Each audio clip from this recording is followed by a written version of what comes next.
వస్తున్నటువంటి పరిస్థితి. ముఖ్యంగా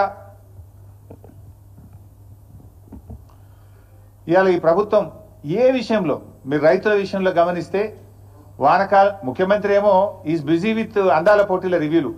ఎక్కడ పెట్టారు ఆ రివ్యూ కూడా?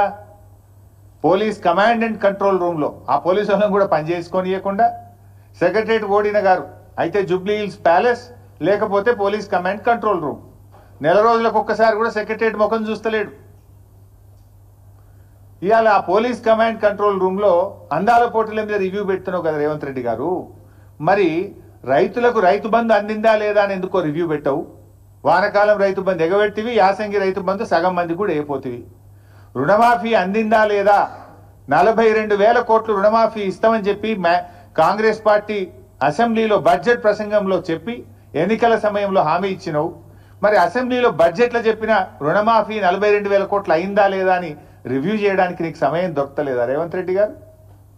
కేసీఆర్ గారు రైతు బీమాను దేశములోనే ప్రపంచంలో ఎవరు చేయని పని రైతు బీమాని తెచ్చి రైతులకు భరోసాని ఇచ్చిండు, ధైర్యాన్ని ఇచ్చిండు.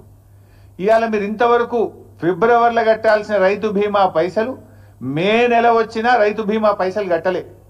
ఇవాళ మార్చ్, ఏప్రిల్, మేలో చనిపోయిన రైతులకు రైతు బీమా డబ్బులు రావడం లేదు. దీన్ని రివ్యూ చేయడానికి రేవంత్ రెడ్డి గారు మీకు సమయం లేదా అని నేను అడుగుతా ఉన్నా. ఈ వడ్లు కొంటలేరు, వడ్ల కుప్పల మీద రైతులు పిట్టల్లాగా రాలిపోతుంటే దీని మీద రివ్యూ చేయడానికి మీకు సమయం లేదా అని నేను అడుగుతా ఉన్నా. 4,000 కోట్లు వడ్లు కొన్న రైతులకు డబ్బులు రావడం లేదు. గొప్పగా చెప్పిన 512 కోట్ల బోనస్ రావడం లేదు. ఇవి ఎందుకు పడతలేవు రైతులకు? 48 గంటల్లో కేసీఆర్ ఇచ్చినప్పుడు మీరు ఎందుకు ఇయ్యలేకపోతుండ్రో రివ్యూ చేసుకోవడానికి మీకు సమయం లేదా రేవంత్ రెడ్డి గారు? అందాల పోటీల మీద ఉన్న శ్రద్ధ రైతుల మీద మీకు ఎందుకు లేదు అని నేను సూటిగా ప్రశ్నిస్తా ఉన్నా. ఇవాళ అనేక చోట్ల నేనేమి రాజకీయంగా చెప్తున్నటువంటి విషయం అంతకంటే కాదు. ఇవాళ ఉదయం నుంచి ఇవాళ జూపల్లి గారి నియోజకవర్గం కొల్లాపూర్లో తడిసిన ధాన్యాన్ని కొనాలని రైతులు రోడ్డెక్కినారు. వాళ్ళని పట్టించుకునే నాతుడు లేదు. తరుగు పేరిట కిలోల కొద్ది 4 కిలోలు 5 కిలోలు తీస్తుండ్రని చెప్పి ఇవాళ కొల్లాపూర్లో వాళ్ళు ధర్నా చేసిండ్రు. నాగర్ కర్నూలు జిల్లా పెంటపల్లి మండలం జటప్రోలులో ఇవాళ తడిసిన ధాన్యాన్ని కొనండి, మొలకలెత్తుతున్నాయి అని చెప్పి రోడ్డెక్కి రైతులు ధర్నా చేసిండ్రు. జగిత్యాలలో తూకంలో 4 కిలోలు 5 కిలోలు ఎక్కువ పెడుతున్నారు, మాకు బస్తా మీద 5 కిలోలు తీస్తే క్వింటాల్ మీద 10 కిలోలు పోతుంది అని చెప్పి జగిత్యాలలో రైతులు ఇవాళ రోడ్డెక్కి ధర్నా చేసిండ్రు. అదేవిధంగా సిరిసిల్ల జిల్లాలో తంగెలపల్లి మండలం జిల్లెల గ్రామంలో వడ్లు కొనుగోలు చేయడం లేదని సిరిసిల్ల సిద్దిపేట హైవే మీద రాస్తా రోకో చేసిండ్రు. అదేవిధంగా సన్న వడ్లు కొంటలేరు, 2 నెలల నుంచి సన్న వడ్లు అమ్ముకోవడానికి కళ్ళంలో వడ్లు పోసి ఎదురు చూస్తున్నామని చెప్పి రాస్తా రోకో చేసినారు. వనపర్తి జిల్లాలో రాత్రి భారీ వర్షం పడి సంచులన్నీ తడిచిపోయినాయి, మక్కలు తడిచిపోయినాయి, కొంటలేరు అని చెప్పి మరి వనపర్తి మార్కెట్ యార్డ్ బయట రైతులు ఇవాళ ఆందోళనకు దిగినటువంటి పరిస్థితి.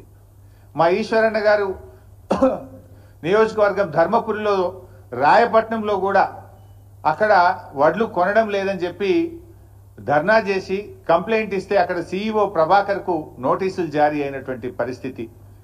అదేవిధంగా ఖానాపూర్, ఆదిలాబాద్ జిల్లా ఖానాపూర్ మండలం ఏర్వచింతల గ్రామంలో 4 కిలోలు 5 కిలోలు ఎక్కువ జోకుతున్నారు, రైతులకు తరుగు పేరు మీద తాలు పేరు మీద తీస్తున్నారని చెప్పి పిఏసిఎస్ నిర్వాహకులను రూమ్లో వేసి తాళాలు వేసింది. ఇవాళ అంటే రాష్ట్రంలో ఈ జిల్లా ఆ జిల్లా కాదు, రాష్ట్రం అంతా కూడా ఈ సమస్య ఉంటే ప్రభుత్వం ఎందుకు మొద్దు నిద్రపోతా ఉంది?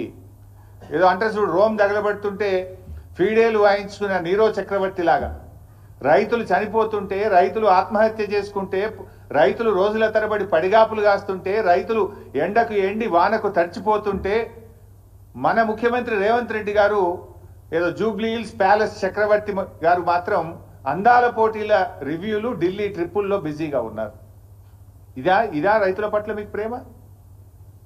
మీకు ఓట్లేసి మిమ్మల్ని అధికారంలోకి తెచ్చి మిమ్మల్ని నమ్మి నువ్వు ఒకటేనాడు 2 లక్షల పైన రుణమాఫీ చేస్తా అని, 15,000 రైతు బంధు ఇస్తా అని, అన్ని పంటలకు బోనస్ ఇస్తా అని, పంటల బీమా తెస్తా అని ఒక్కటన్నా వరంగల్ డిక్లరేషన్లోని ఒక్కటన్నా నువ్వు అమలు చేసినవా రేవంత్ రెడ్డి అని నేను అడుగుతా ఉన్నా. రాహుల్ గాంధీ ఆయనే వచ్చి ఆ డిక్లరేషన్ను వరంగల్లో విడుదల చేసిండు. ఆయన అడగడు, ఈయన అమలు చేయడు.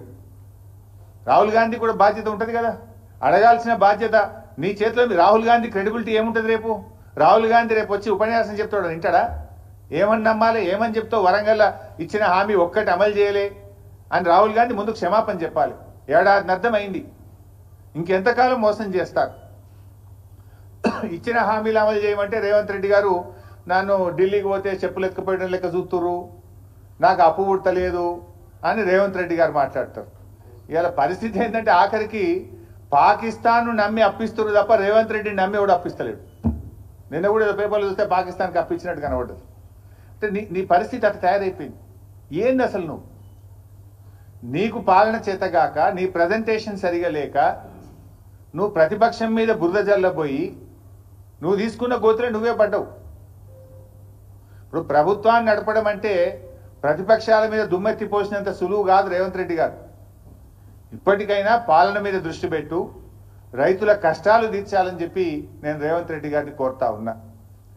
తక్షణమే ముఖ్యమంత్రి గారు రివ్యూ చేసి ధాన్యం కొనుగోళ్లను వేగవంతం చేయండి. నిన్న వర్షం పడ్డది, ఇవాళ రేపు కూడా వర్షాలు ఉన్నాయని వాతావరణ శాఖ చెప్తా ఉన్నారు.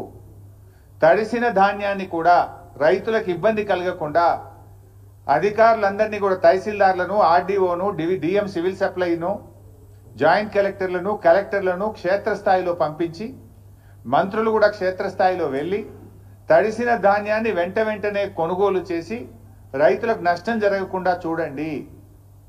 అసెంబ్లీలో ఉపన్యాసాలు ఇచ్చుడు కాదు, తరుగు తాలు పేరు మీద 5 కిలోల నుంచి 10 కిలోల వరకు రైతుల దగ్గర క్వింటాల్కు కట్ చేస్తా ఉన్నారు కనుక దాన్ని రివ్యూ చేసి తాలు తరుగు లేకుండా కొనుగోలు జరిగే విధంగా రేవంత్ రెడ్డి గారు చర్యలు తీసుకోవాలని చెప్పి మేము డిమాండ్ చేస్తా ఉన్నాం. ఒకవేళ ప్రభుత్వం స్పందించకపోతే బీఆర్ఎస్ పార్టీ పక్షాన పెద్ద ఎత్తున కార్యాచరణ సిద్ధం చేసుకొని